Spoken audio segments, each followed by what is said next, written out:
Today we're looking at the Concordes based on the 1986 New York Jets. This is the team that fell one game short of the AFC Championship in the Marathon by the Lake, and it was sort of the last hurrah of the New York sack exchange. They have a pro-style offense and a average 3-4 defense. They have an intricate set of special rules: flight plan, sonic boom, hold the ball too long, and sack dance. The Concordes have three formations. Close is their run heavy, slot form is their balanced formation, and pro set is their pass heavy. On defense, the Concordes have a 3-4 run heavy defense. Nickel is their balanced formation, and dime is their pass heavy. Let's look at how to set up the Concordes. They've got three colored pawns. One's orange that goes here on the run row. One is purple that goes here on the pass row. And one is green, and that goes down on the hold the ball too long row. So this is properly set up. You'll also want to move your challenge flags onto the board, and you'll want to make sure that your 4 sonic boom tokens are off to the side. When you earn a sonic boom token, it will actually move here into the tokens earned area. So this is where we keep tokens that have been earned. But at the beginning of the game, all 4 of them begin off of your board. The Concordes have a lot going on, so we're going to step through each of these by itself. First, we'll start with Flight Plan, which allows the Concordes to earn a sonic boom token that can be used for other things. To earn a sonic boom token using Flight Plan, each pawn needs to be at the end of its respective track. In order to do this, a positive gain play, matching the type of play listed, run or pass, has to be accomplished in order to walk that pawn down to the end. So for example, we start off with the pawns here. Let's say that we run successfully and earn yardage. That pawn will move to 1. If we do that twice, we have reached the end of that track, but we need to reach the end of both tracks in order to earn 1 sonic boom token. We'll pick up the action now in the first quarter. The Concordes have the ball first and 5 from their own 25, and they've come out in a close formation, finesse run, versus a man-to-man. This is a 4-on-2, no breakaway here, so this will be a gain of 2. And we'll flip the game day card and see that it is a +1 on an offensive pass. That has no impact, so it is a gain of 2. And the act of doing that allows us to move this pawn forward 1 space because we have gained positive yards on the play. It's second down now, and the Concordes have a 2nd and 3 from their 35, and they come out in a slot form short pass versus a nickel tight run. 2-on-2 is a gain of 0, but we do have our minimum gain of 1, so right now this is a gain of 1. Game day deck comes out, and it is an inside push on a defensive run that has no impact on the play, and so this will be a gain of 1. And notice that allows us to move this token forward 1 because it was a positive gain on the play. It's third down now and 2 from the 40, and we see that the Concordes have come out in a slot form play action pass versus a nickel zone. 5-on-4 will be a gain of 1. Right now that's not enough to get the first down, and we see that this is actually a tipped ball, play equals 0. So this is going to be incomplete, and what you'll notice is even though they called a pass play, we cannot move this token. We have to leave it there because it requires a positive gain play in order to move that token. So it will stay right where it is, and it will be 4th down. The good news is that this flight plan does not reset at the beginning of each drive. It actually only resets at halftime or when the sonic boom token has been earned. So we'll pick up the action now, 2nd and 1. Notice that the Fire are winning 3-0. It's later in a different drive, and the Concordes actually have their flight plan almost completely full. They have 2 runs and 2 passes. They just need 1 more pass gain to fill out their flight plan. So they've come out with a pro set versus nickel, and that is a short pass versus a zone. 2-on-4 would be a negative number, but of course we have our minimum gain of 1, so right now this matchup is going to gain 1. The game day card comes out, and it is a penalty on the run, which has no impact on the pass, so that is complete for 1. It is a first down, but perhaps more critically, the flight plan is now complete. What this allows is the earn of a sonic boom token. And the fact that they take the Sonic Boom token allows them to reset the track. Now the Concordes can begin earning a new Sonic Boom token. It's now 1st and 4 from the 20 for the Concordes, and they've come out in a slot form. Medium pass versus a nickel 2-man under. Notice this is a low accuracy pass, and there is a special distinction on low accuracy passes. We have to watch out for hold the ball too long. Also, Sonic Boom is only applicable on low accuracy passes.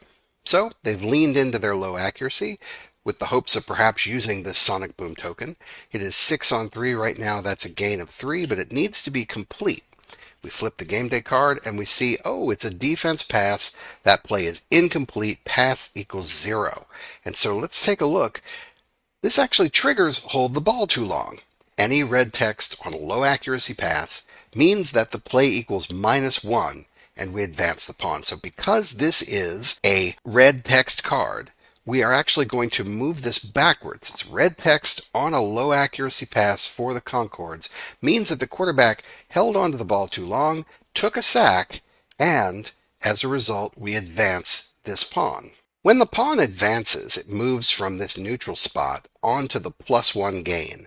What this does is it now makes every Sonic Boom token equal to a +1 gain that could be applied on a Sonic Boom.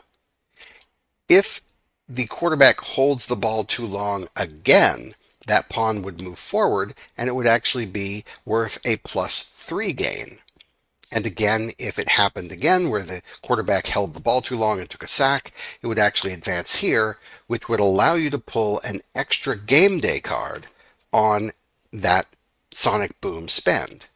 So as you see, this track increases the value of the Sonic Boom token based on how many times you allow it to trigger. Notice that one of the first things you can do for only one Sonic Boom token is you can lock the hold the ball too long token in place, thus creating that bonus. So you do need to spend one Sonic Boom token to lock that thing in place. And then each time after you want to spend just one Sonic Boom token, it gives you whatever value is underneath where the pawn is for hold the ball too long. So for example, if we locked it in place right here, it would be worth +1 gain for the rest of the game. We could simply spend this, and that would be the end of that mechanism. We would no longer have the quarterback taking sacks on red text low accuracy passes. And instead, every time we spent a Sonic Boom token, it would give us this benefit. The strategy here really is about how far do you want to push that pawn down. Do you want to just leave it at the +1 gain so that you can stop the quarterback from taking arbitrary sacks? Or do you want to take a few of those and push it to the +3 gain or even to the extra game day card spot? It really is up to you and your strategy against your opponent. Let's jump ahead to the third quarter. We see the Concordes are actually winning 7-6 now, and they have the ball at their own 10, 1st and 2 from the 10. They've come out with a pro set versus nickel, and notice that they have 2 Sonic Boom tokens. So they're going to come out with a medium pass versus goal line. 7 on 1 is a gain of 6 if it's complete. And this is an opportunity to maybe use these 2 Sonic Boom tokens. If you take a look, 2 Sonic Boom tokens, again spent on a low accuracy pass, can double the pass play card value. The beauty is that you get to make this decision after the game day draw. So you won't waste your Sonic Boom tokens. You're only going to use them when they really help you out. So let's see if this pass is complete, because 7 on 1 might actually be a really good time to double that card. And it will be complete. Notice we have green text, so this low accuracy pass is complete. So we could take this as a gain of 6 and move on with the drive, but we're going to go ahead and spend these 2 tokens. Now, that allows us to double the pass card value. That 7 becomes a 14. 14 minus 1 is 13, and that is the distance. 1, 2, another 6 for 8, 9, 10, 11, 12, 13, and that pass streaks down the field to the 25-yard line, a giant play to Wesley Walker. The last thing we're going to look at is sack dance, where the Concorde's defense breakaway results in a sack celebration. We'll skip ahead to the fourth quarter now. It's 14-9. Concordes are leading, but the Fire are driving down right now. It's second down and 5 from the 45, and they've come out with a shotgun versus nickel. This is going to be a bubble screen versus a zone, and notice that a special pass, the zone wins against special pass. This is a defensive breakaway. So we'll come to see what happens, and the game day card in the corner is a -1, so this is going to be a sack -1, which will move us to third down, and that is triggering the sack dance. Concorde's defense breakaway versus a pass play. That's a -1 or a -2 result. The sacker celebrates, riling up the home crowds. What the effect of that is that on the next play, the home team draws an extra game day card. The home team chooses which way that will go. And so the next play, now it's third down. Because the Concordes are at home, they're going to draw 2 game day cards and pick the one they want. Notice, though, the sack dance does not confer this gift to the Concordes. It gives it to the home crowd. So when the Concordes are on the road and they trigger their sack dance, it's actually their opponent that's going to get to choose how to use that second game day card. So it's now third down and 6 from the 50, but remember, the sack dance happened, and let's say that the Fire are at home. So this play is going to pull an extra game day card, and the home team, which in this case is the Fire, is going to get to choose which one to use. This is shotgun medium pass versus 2-man under. 6 on 3 right now is a gain of 3, so the Fire looking to pick up some yardage here. And here comes the defensive run bull rush, so that doesn't have any impact on this play. But remember, we're going to pull a second game day card and see what that is, and that actually would help. That is a look off the coverage +2, and so the Fire are absolutely going to use this card instead of the other one, which would allow them to gain 3 for the matchup and additional 2 for this extra card. So the sack dance actually helped them out by giving them a little more gumption, a little more fire in the belly to get that extra card and use it to their advantage. Now it's 4th and 1, and they're in a better position to go for it than they would have been if Gastineau had just not danced in front of their home crowd. The Concordes are probably one of the toughest teams to coach in breakaway football because a lot of their special rules look really compelling and powerful, but then when you get them on the field, you realize how much work it is to maximize the use of their flight plan, to earn the sonic boom, and how many things are sort of dragging them down as far as the hold the ball too long and the sack dance. It's a tough team to get going, but they can make spectacular individual plays. And if you are really good at managing down and distance and making sure that you can stay ahead of the chains and keep that flight plan on track, the Concordes can definitely win football games.